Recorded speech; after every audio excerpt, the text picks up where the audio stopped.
Widya Saputra akan memandu acara pada kesempatan hari ini. Dan situasi pandemi global yang terjadi sejak tahun lalu memberikan dampak yang signifikan pada pelaksanaan pendidikan Indonesia dan menuntut penyesuaian pada sejumlah aspek. Salah satunya terkait manajemen penyaluran, penggunaan, dan pelaporan dana bantuan operasional sekolah. Sejak pertama kali diluncurkan pada bulan Juli tahun 2005, dana bantuan operasional sekolah atau BOS telah menjadi solusi bagi sekolah-sekolah di daerah, khususnya yang berada di lingkungan ekonomi menengah ke bawah. Nah, pada tahun 2020, Kementerian Pendidikan dan Kebudayaan menjalin sinergi dengan Kementerian Keuangan dan juga Kementerian Dalam Negeri untuk tentunya meningkatkan kualitas mekanisme penyaluran dan penggunaan dana bantuan operasional sekolah. Lalu seperti apa hasil positif dari sinergi tersebut dan bagaimana untuk mekanisme bantuan operasional sekolah di tahun 2021? Untuk itu tentunya kami akan mengundang Menteri Pendidikan dan Kebudayaan untuk menyampaikan paparan terkait sosialisasi kebijakan dana bantuan operasional sekolah dan dana alokasi khusus fisik tahun 2021 kepada Mas Menteri. Mangga kami persilahkan. Terima kasih. Assalamualaikum warahmatullahi wabarakatuh. Terima kasih untuk kesempatan untuk bisa memaparkan sosialisasi kebijakan bantuan operasional sekolah dan dana alokasi khusus fisik tahun 2021. Ini merupakan hari yang sangat istimewa karena walaupun kebijakan ini ada sifatnya teknis, tapi dampak kepada daerah-daerah kita yang paling membutuhkan dana bantuan, terutama di daerah 3T, ini sangat transformasional untuk mereka. Jadi ini hari yang sangat mengembirakan bahwa kita bisa menjunjung tinggi keadilan sosial bagi seluruh rakyat Indonesia dengan suatu kebijakan anggaran yang afirmatif, yang benar-benar mengikuti kebutuhan daripada daerah-daerah yang lebih membutuhkan. Jadi itu merupakan suatu kebijakan, perubahan kebijakan yang sangat penting menurut saya hari ini. Izinkan saya melakukan paparan mengenai apa saja isi daripada perubahan kebijakan BOS dan DAK tahun 2021. Berikut. Kita ada dua sesi di sini. Satu adalah mengenai kebijakan BOS, kedua adalah mengenai kebijakan DAK. Yang pertama akan saya telahi adalah yang kebijakan mengenai BOS di tahun 2021. Berikut. Di tahun 2020, kita seperti yang kita tahu episode Merdeka Belajar sebelumnya, kita telah menyalurkan langsung kepada rekening sekolah. Dan ini merupakan suatu reformasi ya penganggaran dana BOS kita yang luar biasa positif dampaknya kepada para sekolah-sekolah dan Pemda kita. Kita berhasil mengurangi keterlambatan pengiriman dana BOS sebesar 32%. Atau dalam ukuran waktu itu sekitar 3 minggu lebih cepat. Rata-rata 3 minggu lebih cepat dibandingkan dengan tahun 2019. Ini dampaknya luar biasa. Banyak sekali orang tua yang dulu diminta untuk ditalangi dulu biaya operasional sekolah. Sementara karena proses administratif yang menimbulkan ketundaan, penundaan daripada penerimaan dana BOS, ini udah tidak terjadi lagi. Jadi dengan transfer ini kita telah mengurangi keterlambatan sekitar 32%, sepertiga daripada keterlambatan itu sudah kita kurangi atau kita menghemat waktu sekitar 3 minggu. Dampak kepada ekonomi masyarakat setiap sekolah juga sangat besar, di mana sekolah punya anggaran tepat waktu dan tentunya untuk kualitas mutu pembelajaran. Dan kami pun mensurvei semua kepala sekolah, banyak sekali kepala sekolah, dan kami juga mensurvei kepala dinas dan representatif Pemda, dinas pendidikan di provinsi dan di kabupaten. Dan surveinya luar biasa. Dalam survei ini 85,5% responden sekolah dan 96% daripada responden pemerintah daerah memandang penyaluran BOS langsung ke rekening sekolah ini sangat memudahkan atau sangat memudahkan. Seperti yang lihat tuh, yang biru tua itu memudahkan, yang biru muda itu sangat memudahkan. Jadi ini adalah suatu breakthrough ya, policy yang kita lakukan sebelumnya di tahun 2020, dan ini menjadi motivasi untuk Kemendikbud terus melakukan optimalisasi daripada reformasi kebijakan anggaran. Berikut. Di tahun 2021 kita menyediakan dana BOS kepada sekitar 216.000 satuan pendidikan dengan alokasi sebesar 52T Bisa terlihat di sini di dalam halamannya pembagiannya antara setiap jenjang SD, SMP, SMA, SMK, dan SLB. Ya, totalnya untuk tahun 2021 sekitar 52,5 triliun. Berikut. Ada 3 pokok-pokok kebijakan dalam bantuan operasional sekolah di tahun 2021 ya. 3 hal yang harus kita ingat. Yang pertama adalah perubahan pertama adalah nilai satuan biaya BOS itu bervariasi. Tadinya semuanya sama, tergantung per anak saja. Dan sekarang setiap area, setiap kabupaten dan daerah dan setiap sekolah itu ada variasinya, ya. Jadinya nilai satuan biayanya berubah, terdiferensiasi. Kedua adalah penggunaan dana BOS masih tetap fleksibel, masih mengikuti pedoman penggunaan dan juknis dana BOS di masa pandemi ini untuk mempermudah berbagai macam kebutuhan yang dibutuhkan masing-masing sekolah. Dan yang ketiga adalah pelaporan dana BOS ini dilakukan secara daring. Jadi kita ada transformasi metode pelaporan dan nanti kita akan juga membahas dampaknya apa terhadap pelaporan daring ini.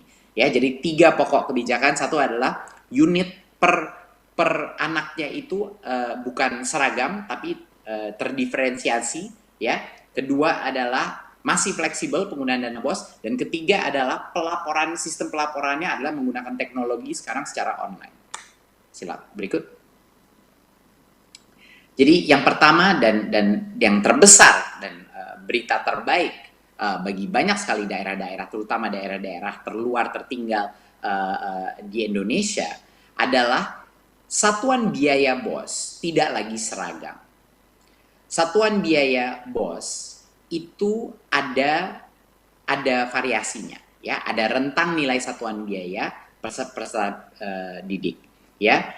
Jadinya contohnya yang sebelumnya SD semuanya dipukul rata di 900.000 per anak, sekarang di SD ada sekitar dari 900.000 bisa sampai dengan 1,9 juta, ya.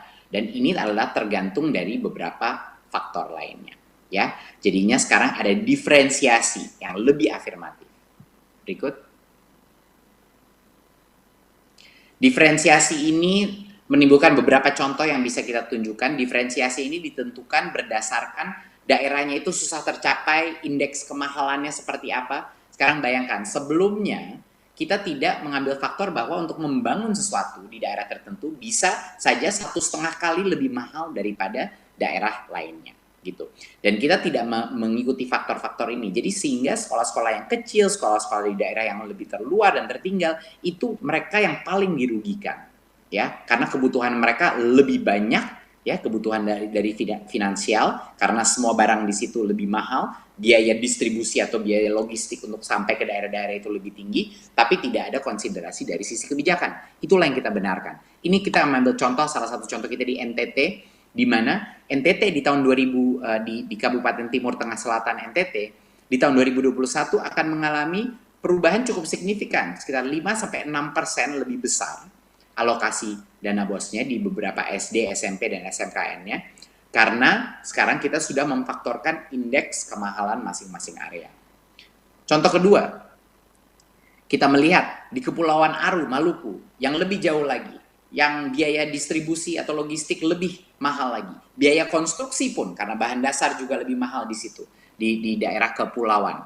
Dan ini peningkatannya dramatis. Peningkatan dana BOS mereka mencapai sekitar 40 sampai dengan 50% di daerah-daerah kepulauan di Maluku, ya, untuk dana BOS mereka. Jadi ini kabar sangat gembira untuk teman-teman kita, terutama di tempat-tempat kepulauan di daerah Maluku dan di timur Indonesia.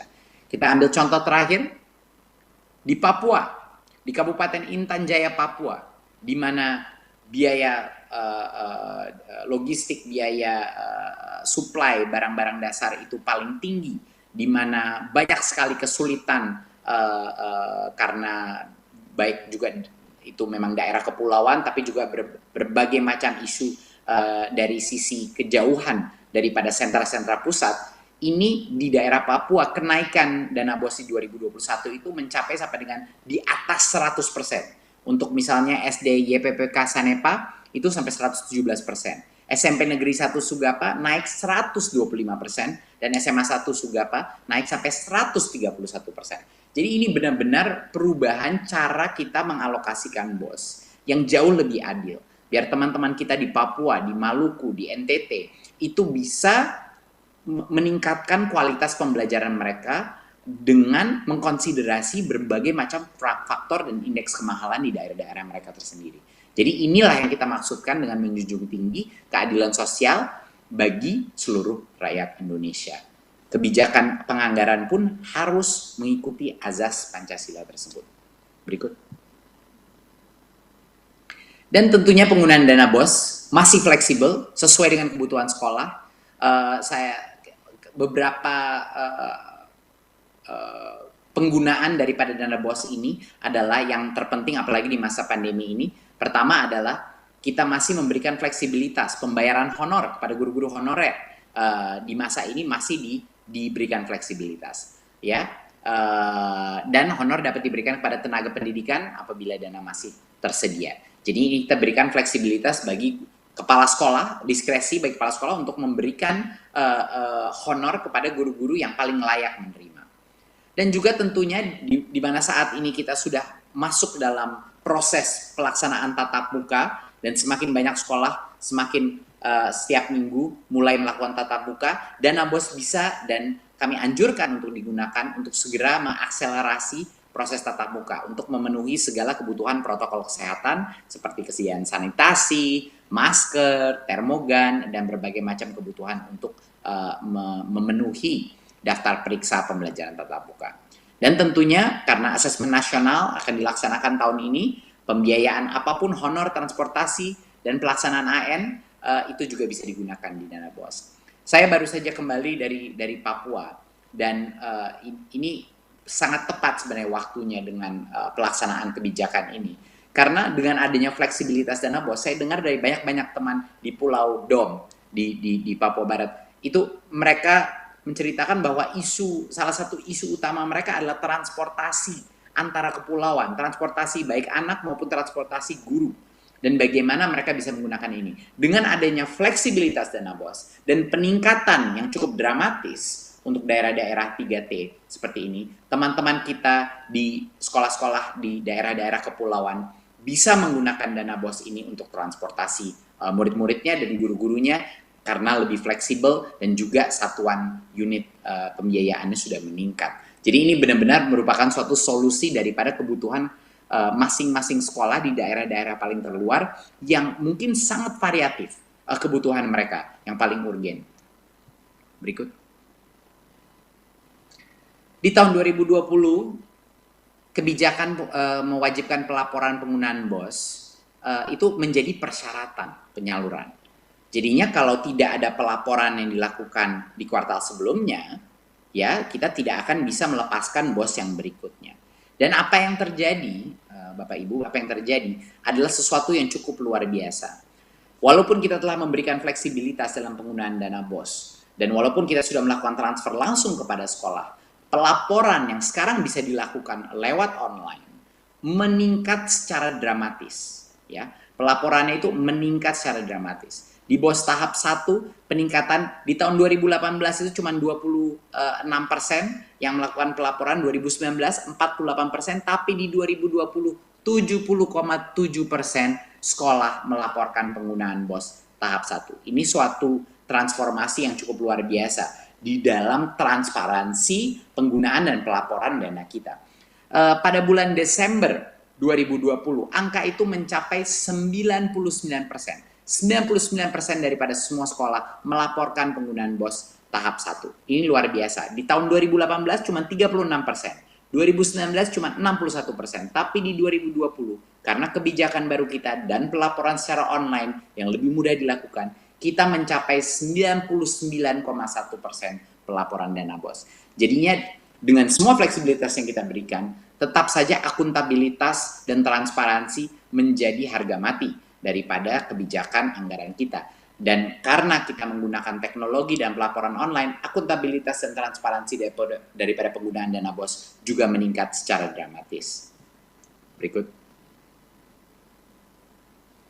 Nah, pelaporan ini bisa dilakukan secara daring dan menjadi syarat daripada penyaluran seperti yang saya bilang sebelumnya. Mekanismenya pelaporannya adalah melalui laman kita bos.kemdikbud.go.id dan menjadi syarat daripada penyaluran. Jadi kalau tidak ada pelaporan tersebut, penyaluran berikutnya tidak bisa dilakukan. Ya, jadi penyaluran tahap 1 dilakukan setelah sekolah menyampaikan laporan untuk sekolah tahap 2 tahun sebelumnya, lalu tahap 2 dilakukan setelah mereka sudah melaporkan dan seterusnya. Jadinya benar-benar suatu hal yang mandatori, suatu hal yang kami haruskan bahwa pelaporan ini menjadi suatu kondisi untuk bisa menerima dana berikutnya, dan itulah salah satu alasan dan dengan menggunakan teknologi sehingga bisa meningkat level pelaporan daripada dana BOS di seluruh sekolah di Indonesia. Berikut. Sekarang kita akan bicarakan kebijakan dana alokasi khusus fisik tahun 2021. Berikut. Di tahun 2021 pemerintah menyediakan DAK fisik untuk sekitar 31.600 satuan pendidikan, ya, dengan alokasi sebesar 17,7 triliun rupiah. Di sini terlihat pembagiannya berdasarkan jenjang. Berikut.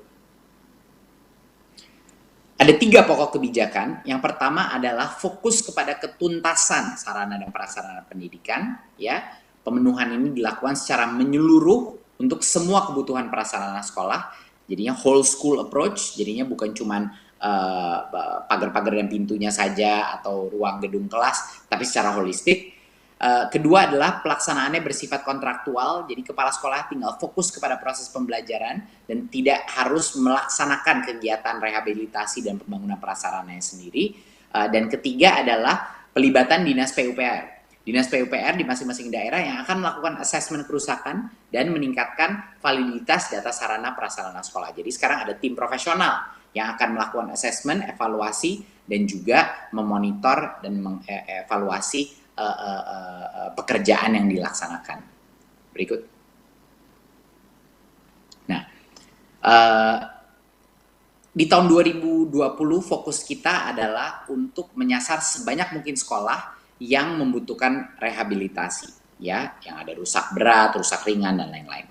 Dan pemenuhan ini dilakukan secara parsial, jadinya menyebar ke banyak sekolah. Di tahun 2021 kita sedikit berubah strateginya. Strateginya adalah untuk memastikan setiap sekolah itu selesai.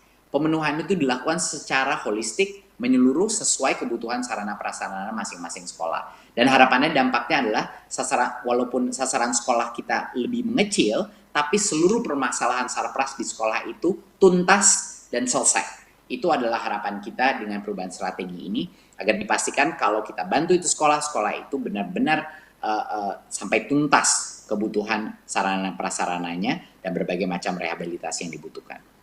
Berikut.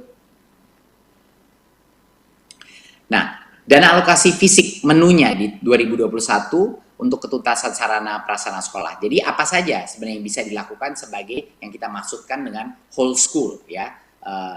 Menu ini meliputi bukan hanya rehab, tapi pembangunan ruang keras, perpustakaan, ruang guru, toilet, laboratorium, ruang praktek, UKS, rumah dinas guru, ruang ibadah, dan ruang pembelajaran inklusi.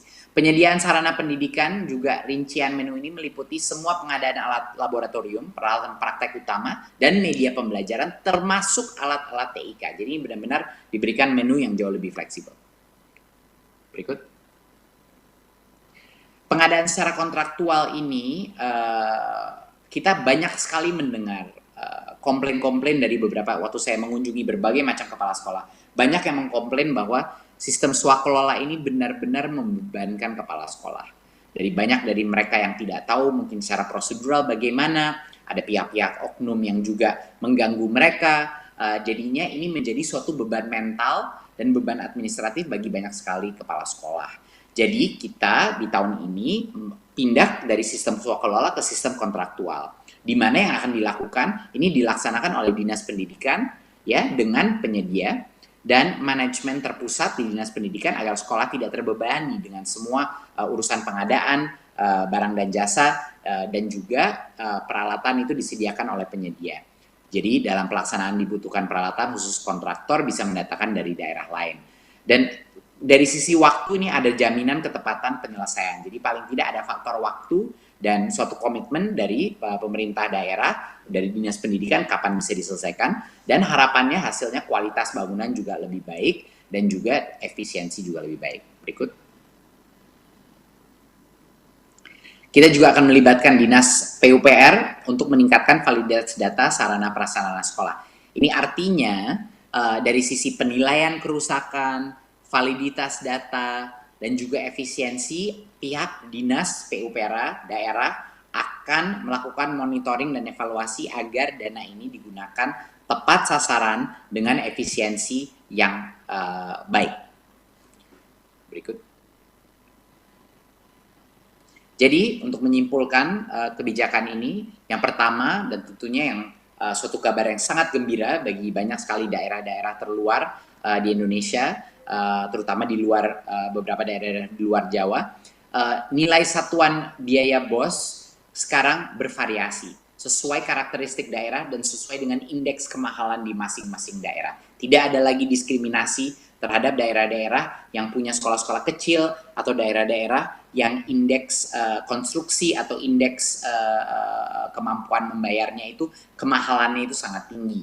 Dan yang kedua adalah penggunaan dana BOS ini masih fleksibel seperti di situasi pandemi seperti ini untuk segala macam kebutuhan sekolah, terutama untuk persiapan untuk tatap muka. Dan yang ketiga adalah untuk pelaporan penggunaan BOS ini dilakukan secara daring yang meringankan beban administratif dari masing-masing sekolah dan meningkatkan level transparansi yang sudah cukup luar biasa.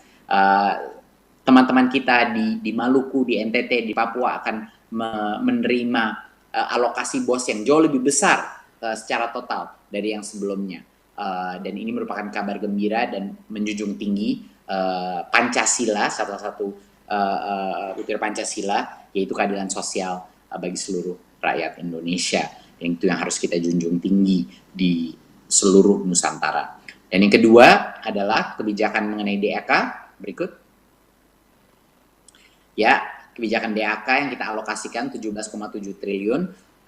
Fokusnya adalah ketuntasan sarana dan prasarana pendidikan untuk kebutuhan secara holistik yang dibutuhkan sekolah, jadinya agar tuntas masing-masing sekolah. Jadi jangan sampai kalau kita melakukan rehabilitasi atau peningkatan sarana prasarana tidak sampai tuntas. Kedua adalah pelaksanaan yang bersifat kontraktual untuk melepaskan beban ini daripada kepala sekolah, dan ini bisa kita beban itu sekarang ada di dinas pendidikan masing-masing Pemda. Dan ketiga adalah keterlibatan monitoring dan fungsi MONEF daripada dinas PUPR yang akan melakukan assessment kerusakan, di mana setiap dinas PUPR punya profesional-profesional yang akan bisa memastikan anggaran kita itu tepat sasaran dengan efisiensi yang terbaik.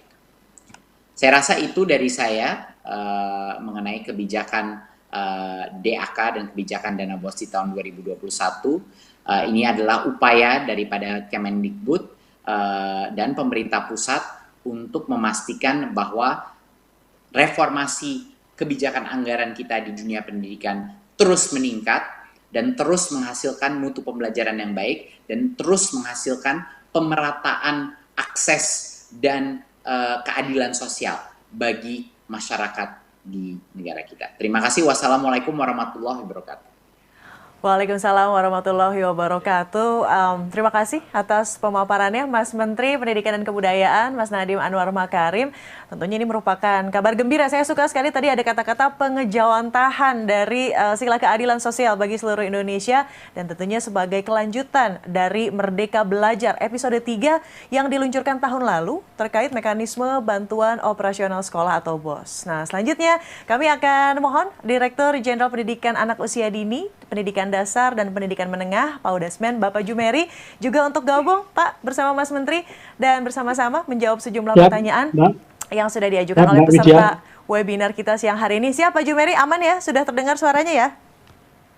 Aman, ya. Baik, Mas Menteri, ini langsung ramai semuanya tadi, betul-betul kabar gembira, betul-betul ditunggu begitu ya. Jadi kita akan langsung saja ke pertanyaan pertama yang akan diajukan kepada Mas Menteri. Kita akan lihat Pertanyaan yang pertama, ini apakah dengan skema tahun 2021 ini berarti satuan biaya BOS ini berbeda per kabupaten kotanya? Begitu katanya Mas, silakan.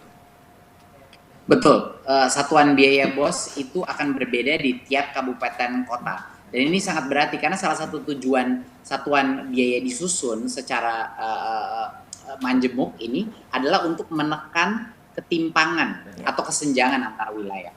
Yang tadinya itu sangat tidak adil bagi wilayah-wilayah di mana biaya konstruksi, biaya beli barang itu jauh lebih mahal, dia malah lebih dirugikan lagi. Padahal tingkat sosioekonomi di daerah-daerah itu sudah biasa relatif lebih rendah dari daerah lain.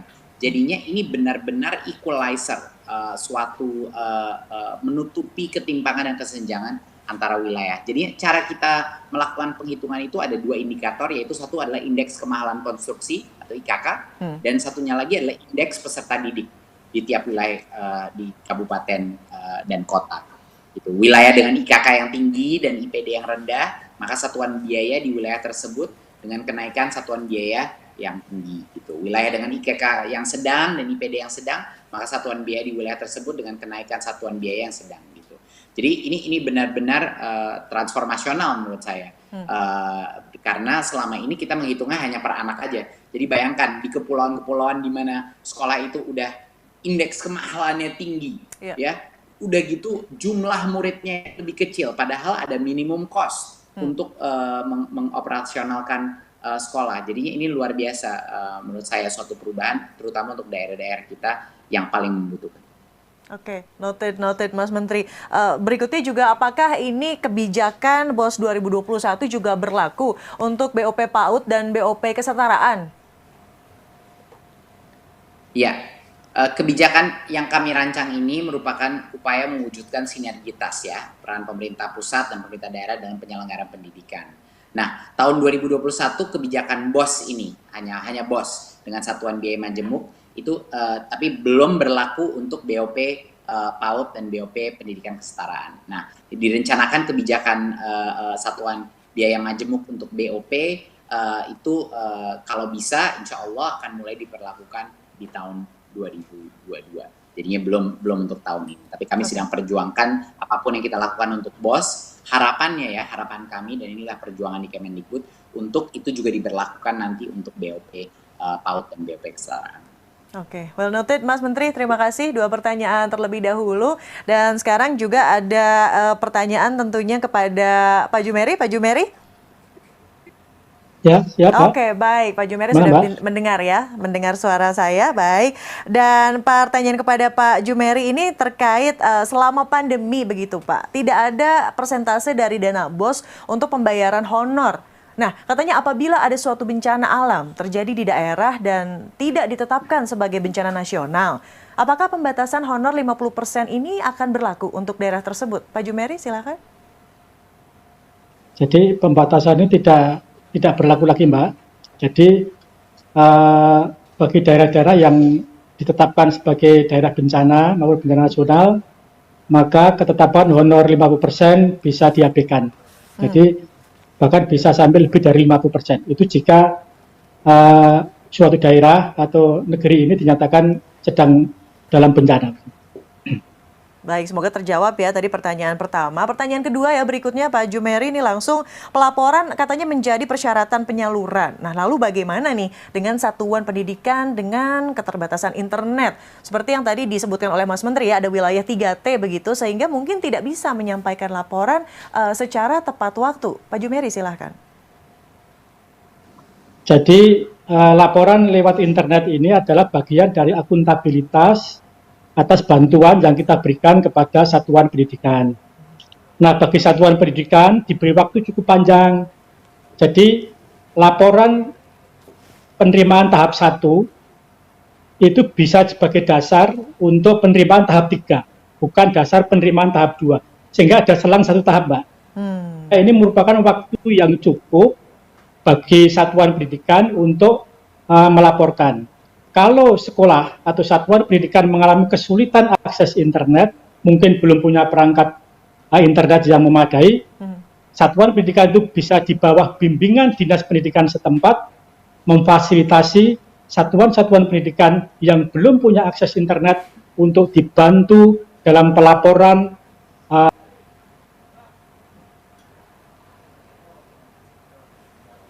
Ya, mohon maaf, kami sepertinya mengalami gangguan teknis, Pak Jumeri. Tadi pertanyaannya masih terkait juga tentunya di tema siang hari ini ya, terkait sosialisasi kebijakan bantuan operasional sekolah dan dana alokasi khusus fisik tahun 2021.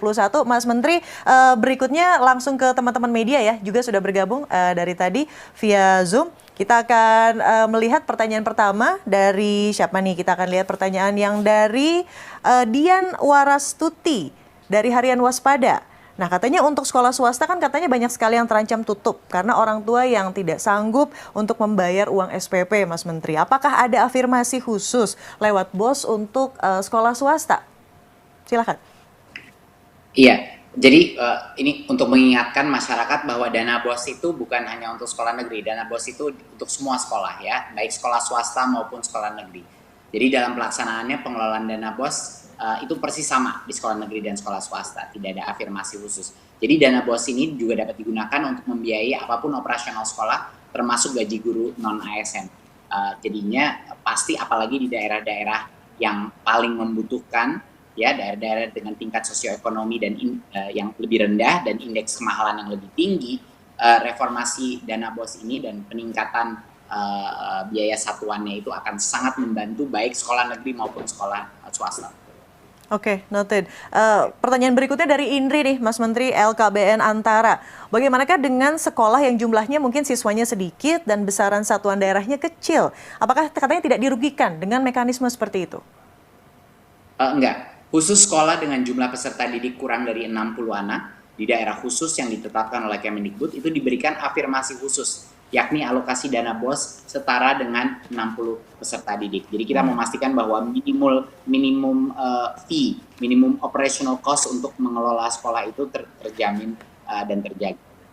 Oke, jadi ekosistemnya sangat sehat begitu ya untuk pendidikan yang lebih baik kepada Indonesia. Sekali lagi boleh kita tepuk tangan loh untuk kabar baik di siang hari ini. Terima kasih Mas Menteri atas penjelasannya.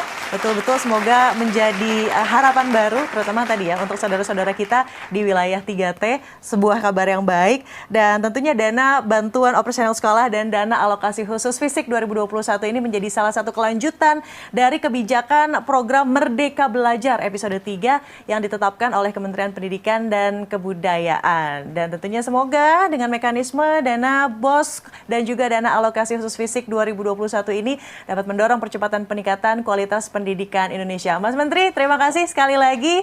Dan kita juga mengucapkan terima kasih kepada semua peserta sosialisasi kebijakan bantuan operasional sekolah dan dana alokasi khusus fisik tahun 2021. Dan sekali lagi salam sehat untuk semua, semangat. Saya Widya Saputra mewakili seluruh penyelenggara undur diri. Terima kasih atas kehadirannya. Selamat siang. Sehat-sehat selalu dan sampai jumpa. Corong Edukasi, Pusat Informasi Pendidikan terupdate.